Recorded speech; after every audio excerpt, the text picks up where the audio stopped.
la ritengo fuori luogo e non so fino a che punto si possa mettere insieme una serie di eventi così gravi come quelli che ricordavate e una canzone insomma, che ha a che fare con la nostra, come dire, storia migliore. Si lasci stare la Resistenza e la sua canzone simbolo Bella Ciao tuona dall'opposizione Dem Diego Crivellari che il clima a Rovigo sia cambiato è un fatto, ma le soluzioni devono rimanere amministrative. Polizia locale, coordinamento, telecamere, tutto quello che in qualche modo può andare incontro a questa emergenza e dall'altra parte un lavoro sul sociale, insomma, per un'integrazione che avvenga nel rispetto delle regole. Sta con la sindaca cittadina e chiede una zona rossa il colonnello leghista Cristiano Corazzari. Ciò che conta è porre misure rigorose di controllo del territorio affinché non vi siano zone di illegalità nella città e poi anche a livello politico una politica più rigorosa sull'immigrazione, perché questa è una città accogliente. Il rispetto delle regole e delle leggi serve proprio ad evitare tragedie come questa. E in una Rovigo ancora sotto shock per l'uccisione di un 23enne e poco prima lo stupro di una quarantenne in stazione,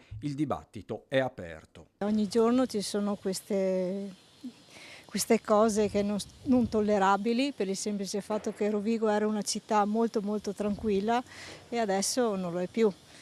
Io infatti ho un figlio e mandarlo via la sera sinceramente ci penso due volte. Fino a qualche anno fa era una città tranquilla, ma adesso nel giro di poche settimane stupri, accoltellamenti, cioè una cosa fresca proprio di oggi. Per noi maschi magari è diverso, ma una ragazza più giovane penso che abbia anche paura a certe ore. È giusto che dargli un taglio, perché le famiglie hanno paura. C'è poi Safi, afgano 32enne da tempo a Rovigo, per il quale, di fronte a questa ondata di violenza, c'è un rischio concreto.